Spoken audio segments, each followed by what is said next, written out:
What's good, YouTube? It's your man's in the building, Mr. Dev the Great. And today we're going to be bringing another episode of Boxing and Bullish, where today I'm going to be talking in some boxes and I'm going to talk my shit. And we're going to talk about some of these upcoming uh fights and the rumors that's going on in the boxing right now. So the first thing I want to start off with is Keith one times or nowadays Keith sometimes Thurman versus Sebastian the Towering Inferno Fundora. Now, Sebastian Fundora is the champ. Keith Thurman going up to 154, but he already fought at 154. I think this is the second fight at 154. Uh Going up to fight Fundora, I think it's going to be a really tough task. Now, the first thing I want to point out is this. I'm gonna pause it right there. See, this is the problem that I'm having. See, PBC, it's time for y'all to come on home. Like my shout out to Showbiz the adult. Come on home. It's time for y'all to come on and get with the times, man. Get with the program. The pay-per-view $59.99 for your average fight is over with, man. We not doing it no more. It's over with. You got the zone Turkey Al Sheik giving full cards. I'm talking at least 3 or 4 fights on the card are main event type fights. What y'all will be given as a main event is part of the event on it's like the third fight before the main event on these DAZN Turkey ring cards. Y'all gotta get with it. I pay $45 a month, and I had the best fight cards. We didn't saw the best fight cards based off of our subscriptions. Get with it. Y'all are still trying to do this pay-per-view shit. Ain't nobody going for it, man. Them days is over. Okay, now let's go ahead and get with the fight and what I think about the fight. First of all, I think it's a great matchup in the sense that you got Keith Thurman, who very, very experienced, and he this is not such a mismatch that you would think. Even though Fundora got this height, he is a hell of a fighter on the inside. He keep coming. He's relentless. You know, he can get dropped. We did see him get knocked out, so he can get dropped. And Keith Thurman, he still do got pop. He still got pop. I had to go back and watch uh his last couple fights. Thurman still got pop. Now I don't know if it's 154-pounder pop. He was blasting Barrios. Barrios, he couldn't get him out of there, but he was blasting him. He got pop, but I don't know if it's 154 pop. Can he knock Fundora out with it? But he possibly can hurt him. He's not out of there. Now his legs ain't the same. He's older. His legs is not the same, but he's still athletic in there. He still got the legs a little bit. He still can move around. Fundora doesn't use his jab. He don't use his height the right way.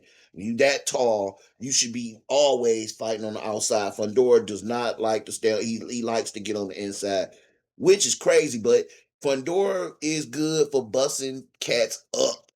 He is good whether elbows, whatever. He's good for busting you up and breaking you down. So at first I thought this is gonna be a long one for Keith. I can see Keith getting broke down, beat up, but I don't think Keith is gonna linger on the inside with Fundora. I think he's gonna be moving and sticking and getting away and making Fundora have to try to use his reach and do things that he don't normally do. and that would be his only real way to get through. If he's staying in, now if he can get on the outside and pop him and move and hit him with some good stuff to keep Fundora honest and keep him from just cutting the ring off and just beating him up, we might have something.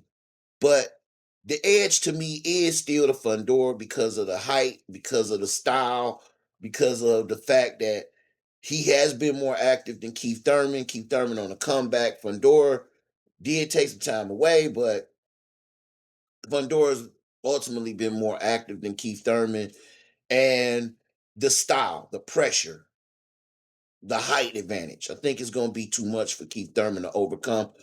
Um, the main draw, the main thing that I saw is shout out to Keith Thurman because he's selling the hell out of this fight. He the one that's actually pushing it. Fundora is just so quiet, humble. You know, he ain't even trying to sell the fight. He just ready to fight. He not even trying to sell it. Keith Thurman is actually selling the fight. So shout out to Keith Thurman for that.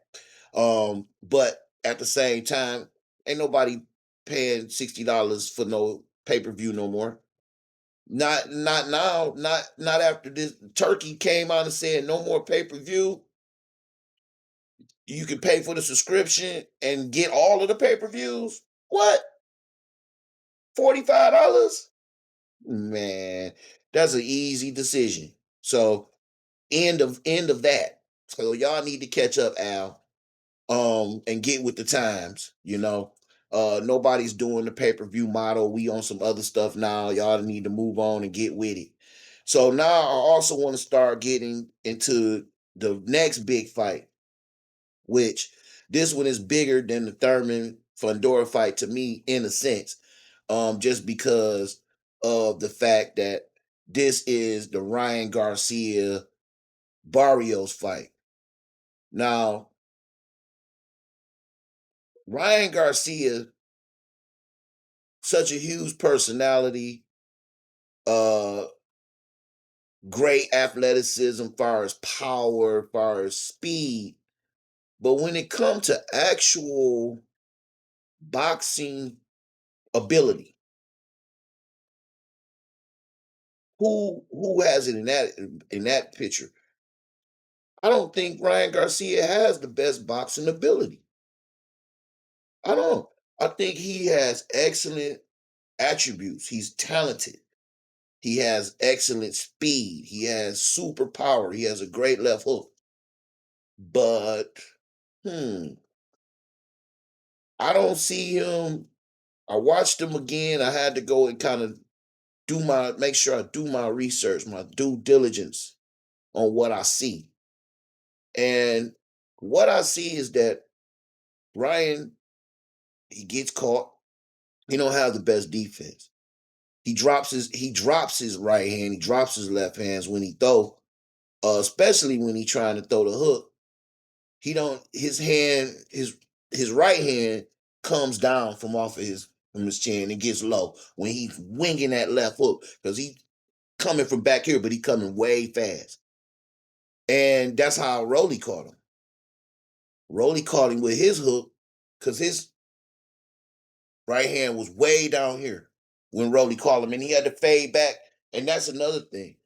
Ryan fades straight back like this, and he gets caught and he gets dropped. And I think that I don't know if Mario Barrios would drop him because Barrios got sneaky power.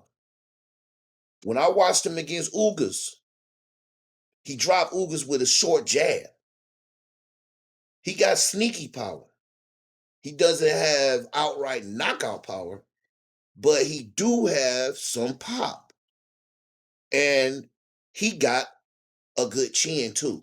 Because Mario Barrios, he gets nailed. I've seen him against Ugas, against Thurman, against Tank.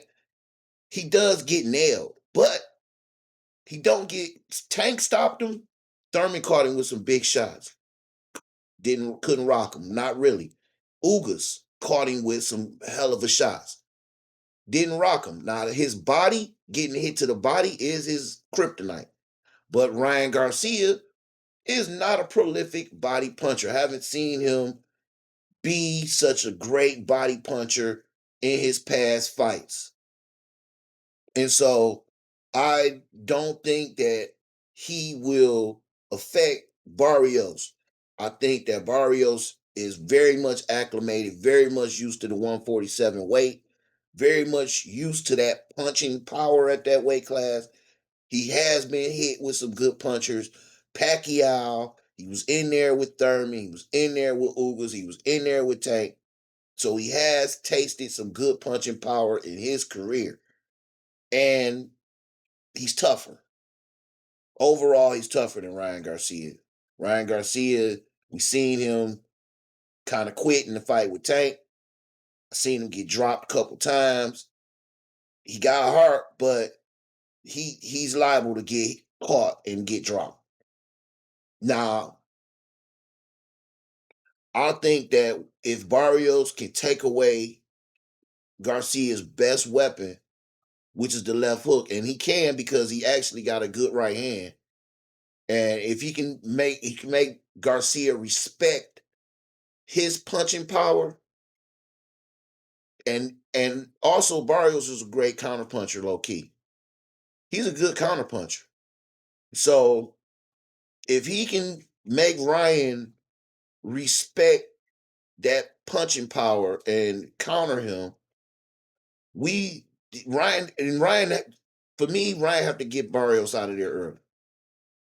If it go past 4 or 5 rounds, it's Barrios who's gonna take the fight because he just has, to me, he has that experience. And he's been in there and he beat guys up.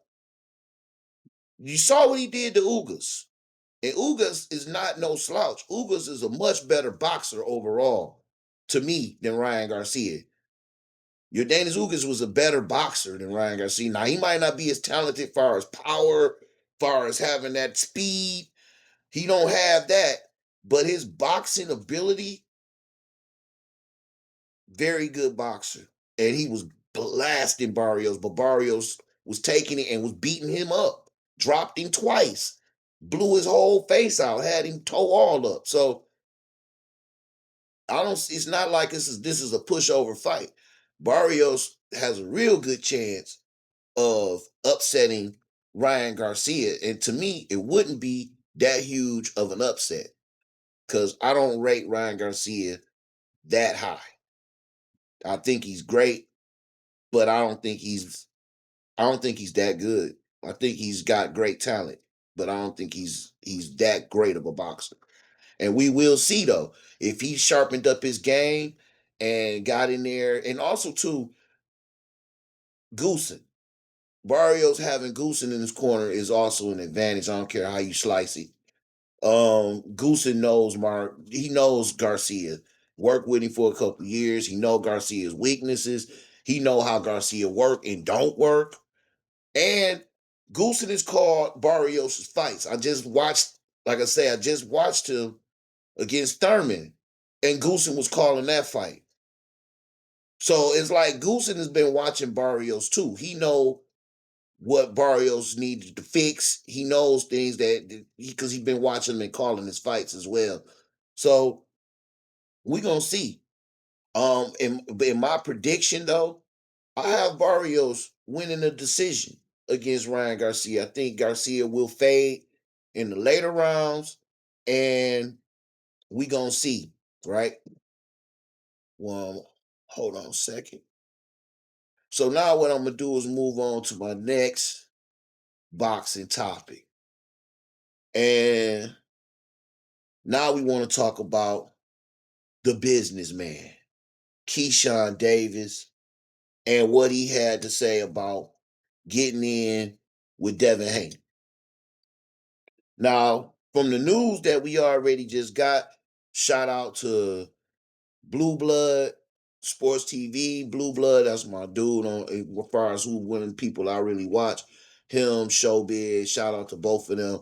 But Blue Blood broke the story. I seen it too, but he did break the story earlier about the WBO coming out and warning Keyshawn about the fight with Devin Haney. So that's what we saw earlier too. Now Keyshawn been chirping, he been popping off. He been wanting to get it, he been popping off trying to get it Devin. He been talking about he got the brick, he Craig, he went to the hood like he was Craig, and Smokey sitting on the porch with the brick though, ready to crack him. You know, the thing is, when the time comes and they actually get in there, because it will happen eventually. Who's gonna come out on top? Now, in my eyes, I look at Keyshawn Davis and he reminds me of a young Bud Crawford. Even though Shakur is Bud's little bro for real, and they so close and stuff like that, and they really work together a lot in sparring and gym and all that. Keyshawn, his style, his ruggedness, the way he fight, remind me of Bud. He reminds me of Bud. He likes to do he like to be inside, hit you with the short, sneaky stuff too. He know how to use his angles excellently. He got a sneaky good defense, but his defense probably does have holes in it because I see him getting touched. Um, but he do got a sneaky good defense, but he's so wanting to be aggressive and get you. He liable to get touched in the midst of him getting in your ass. But that's how he do. He's a finisher. He reminds me of Bud in that way that he likes to finish guys. And so when he gets in there with Dev, is that the approach that he will go for? Now Dev is a different kind of animal. Devin Haney, I love Debo Dev for the fact that he fight everybody. He not scared to fight nobody. He fights everybody. He calls out everybody. And at 147, he is filled out and he's very comfortable. When he used to get on the scale at 135, Dev used to look like Skeletor, eyes sunk in, looked like he was really struggling. Now he looks super comfortable, super comfortable. The way he did Brian Norman, even though I wasn't impressed near the end because he faded and he stopped doing what he was doing. Them early rounds though, yeah, he looked very comfortable at his weight. He looked very comfortable at his weight. And I don't know if Keyshawn is actually, even though Keyshawn got some size on him too, I don't know if Keyshawn is really 147, like for real. I know he 140. He been doing that 140. He came from 135. Is he really 147? Yeah, I mean, maybe. Maybe so. He do got power. He got power. But I think Dev is more acclimated at the weight. I think Dev can outbox Keyshawn. I don't think he will hurt him. I think that he will outbox him, similar to what Andy Cruz did. I mean, Keyshawn can be outboxed. His style opens him up to be outboxed. But this ain't the amateurs. Andy Cruz did that in the amateurs. This ain't the amateurs. This the pros. So we will have to see. But I, in my prediction, and I could very, very, very, very, very well be wrong. My prediction would be that Devin Haney, if they were to fight at 147, Keyshawn versus Devin Haney, my prediction is Devin Haney by decision. I think that if he can get Keyshawn Davis respect early, hitting with some good shots and get his respect, I think that you will see that Devin he has the advantage there, and Keyshawn will be searching to get the knockout. That's what I think. I think Keyshawn will be looking for the knockout for the most part. Um, after some rounds of getting outboxed, I think that he would be in a position where he got to knock Devin out, or he feel like he got to knock Devin out, and Devin will be able to kind of cruise and use his jab, use his reach, because Dev got really good defense. He got really good footwork. He got the best jab, one of the best jabs in the business. And I mean, he just really got to start throwing with power. Because I watched Devin the last couple fights too. And one of the things that always will hold Devin Haney back is the fear of getting caught because of the fight with Ryan Garcia, where he got caught and got dropped a bunch of times. That fear of getting caught was still there, and it causes him to pull his punches, where he doesn't. Sometimes he don't throw with the full effect of trying to really damage. He throws to score, but not to damage. And that work in the amateurs, throwing the score is fine. But in the pros, with these monsters, you gotta show that, hey, you come in here, you might get knocked out. Now, when he caught Brian Norman, he had I he had to. He had to come out. When I watched that fight, Dev came right out aggressive because he had to set the tone. He had to, because he was in there with a monster, and he knew. He knew. If he didn't, Brian Norman gonna roll. He gonna roll and probably knock you out. So he knew he had to come out, set the tone, and came out there blasting. He didn't wait. He didn't wait. Check it out.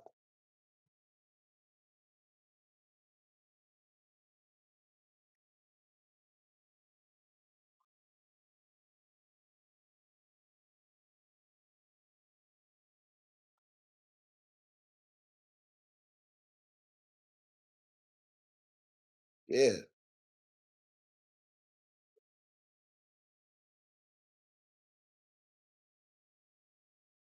When Dev came out against Brian Norman, he didn't wait. He came right out round one. Bam, he out popping. Right away. Left hook. Boom. Left hook, right hand. Dropped him.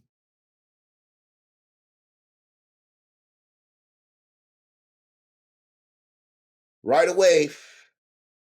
That look Brian Norman got on his face, that look is called respect. You got caught with something, you like, what the hell? That look is a look of respect. That's what happened there. Now, this is the problem I have with Dev. He could box, but he don't he don't want to get hit to the point where he moving, running, and he not, he boxing, but he not trying to really put a guy on his back. He landing, he jabbing, he got really great defense, but he not trying to put a guy on his back. And he just scoring. That's what he doing. That's scoring right there. But he not like, okay, whooping ass. What we saw with Shakur Stevenson against T.O. He didn't knock T.O. out, but that was an ass whooping. That was an ass whooping. When we saw Shakur versus T.O., that was an ass whooping. That was one of a great performance. And to the cats that's oh man, I would want to go see uh Shakur fight no more. I would pay to see that. Nigga, don't watch boxing. Don't watch boxing. Watch bare knuckle fighting or UFC.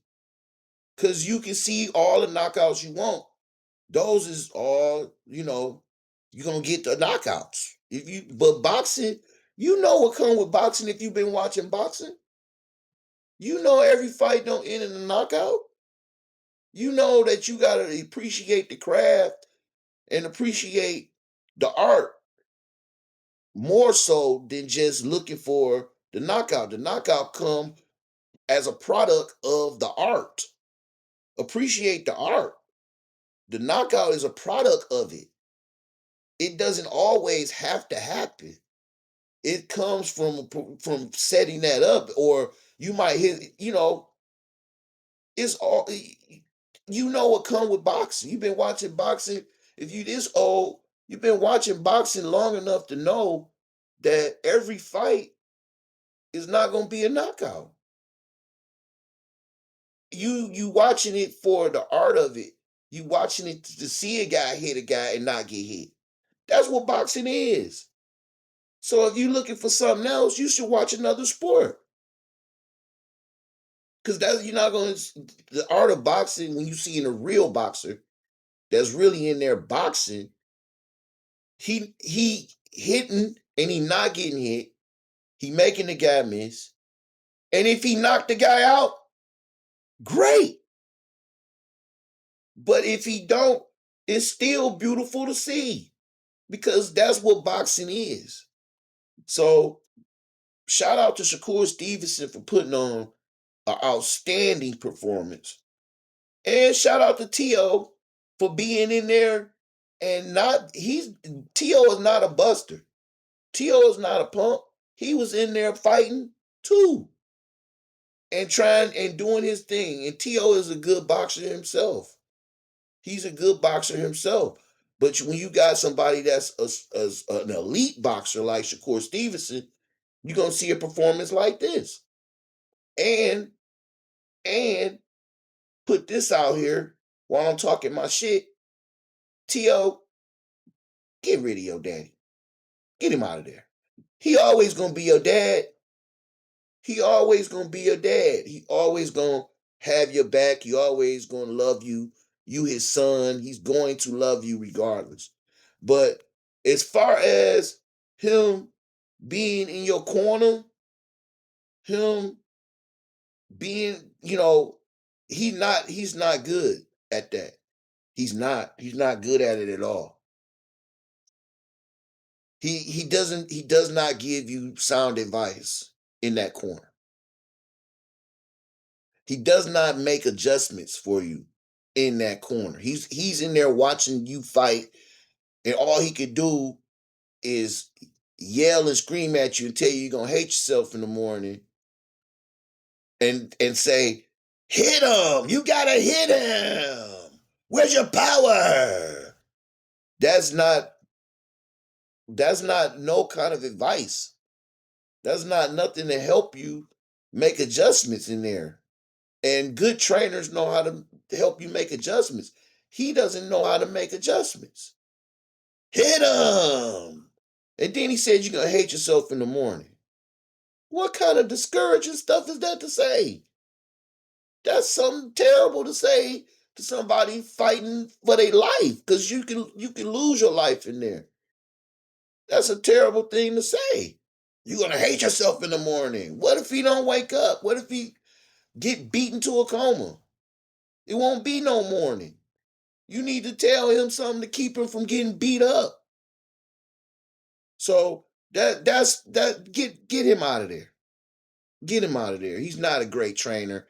Yeah, he took credit for you with Lomachenko, but that wasn't him. That was you. Y'all might have had a game plan, but you are the athlete. You the one that had to make the adjustments in there with Lomachenko. And low key, the whole first half of the fight, Lomachenko wasn't even fighting. When he did start, you start getting your ass whooped. So right there is the truth of it. Y'all couldn't make adjustments really in the Lomachenko fight. That should tell you something. You was whooping Lomachenko ass when he wasn't fighting. Once he started fighting, he figured you out. It took him too long to figure. It took him about 7 rounds to figure you out. But once he did, he was on your ass. And then you go and get popped by Cambosis. Come on, man. Now, don't get me wrong. I thought you came back against Cambosis. I don't know if you won. It was too close in my eyes for me to just say you just outright won.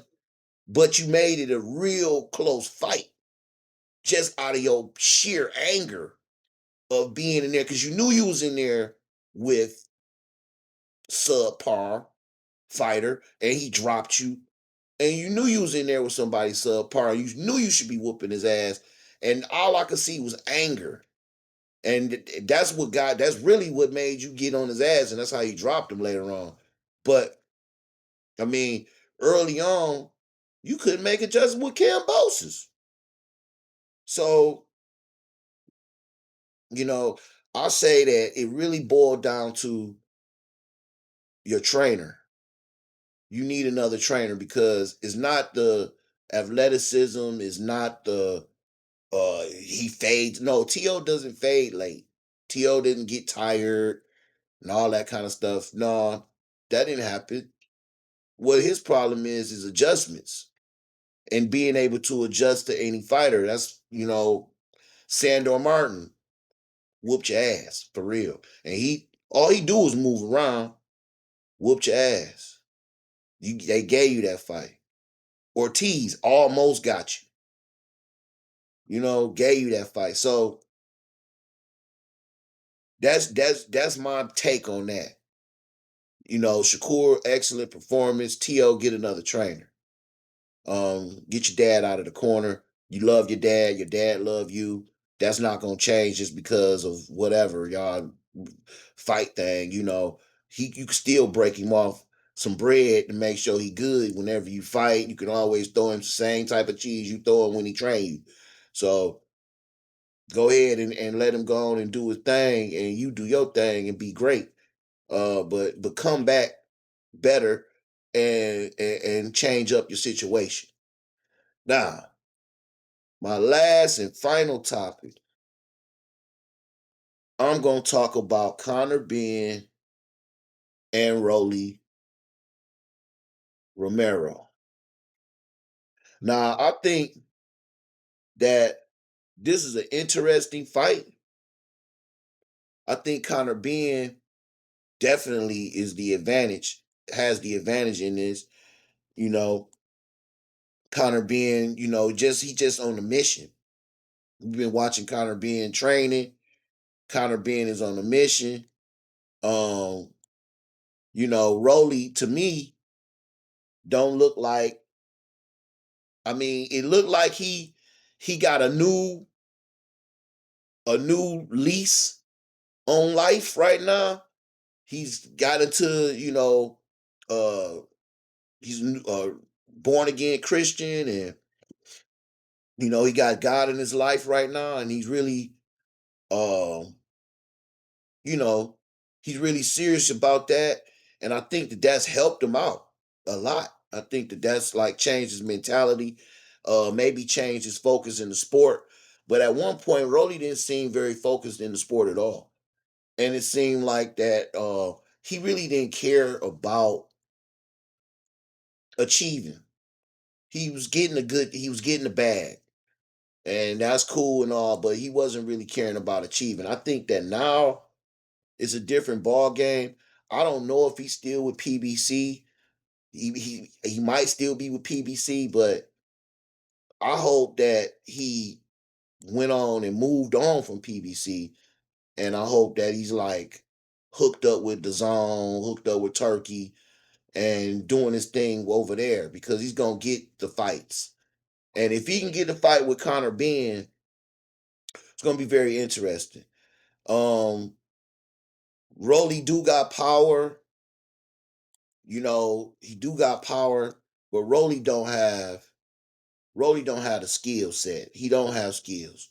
I mean, what he did with Ryan was a shocker. And if he can come out and still use that his range, his jab, not really his jab, but his reach. Because he was really just he wasn't using an actual stick where he was sticking Ryan with a jab, but he was using it as a range finder. and he was using it as a range, and he was sticking it out there as a range. And if he could turn around and do that same thing with Connor Ben and hold him at bay and try to hit him with some big stuff, we might have something. But Connor Ben is he's better than Pitbull. And I mean, to me, he's better than Pitbull. And he knows how to apply the pressure better than Pitbull. Pitbull is all pressure. Conor Ben is pressure, but pressure with intelligence to a certain level higher than Pitbull to me. He knows how to use his feet better than Pitbull. And he definitely, I think him and Rolly, that's an interesting fight. But I would give the advantage to Conor Ben. Rolly is a big dude. You can see right here, Rolly. Look at the size of his shoulders. Rolly's a big dude. Um, he hit hard, but he doesn't have the real skill set. Like Conor Ben has a higher level of skill set to me, far as what I see, far as his footwork, far as what I see him in the ring. His two fights with Chris Eubanks, that even right there to me put him on a higher level far as ring IQ because Chris Eubank is a smart guy. He's a hell of a boxer, a hell of a smart fighter. And the first fight, Connor could have got him in, but I think that his emotions got the best of him. And he had to go in the second fight, he went back to the drawing board and he whooped him. He whooped Chris. And I think that going through those two fights, that did a lot for his IQ, for his ring IQ. And I think that's one of the things, even though Rolly has been in there with some dogs, he been in there with some top dudes. Um, Tank, Ryan, Pitbull. Rolly done been in there with some big some dogs. But I just think that his ring IQ is not at the level. He's working on it. You seen it in the Ryan Garcia fight. The fact that Garcia really didn't hit him. He really didn't hit him. Maybe he was gun shy. Maybe he didn't want. But Rolly he used the ring. He used his size. He used his jab. He used his reach, and he won that fight um unanimously and based off of his boxing. It wasn't the power that actually won him the fight. It was his boxing. So it was a surprise. But with this fight with Conor Ben, it's gonna be more who's gonna get laid out, I think. Who's gonna get hit with the harder shots, who's gonna lay who out. And that's what I'm interested to see. So those are my takes for the day as far as boxing and bullish. This is a new episode. Stop by, subscribe, like, comment. We're gonna be doing these daily. And we're gonna keep it going. We're gonna keep the news coming out. Shout out to Blue Blood. Shout out to Showbiz, the adult, because I watch those guys a lot. I get a lot of information. Blue Blood, he broke this info that I got today. I seen that first through him. Then, of course, on social media, or it was around too. So shout out to those guys. And we'll be back. You'll see us maybe tomorrow. All right. Peace.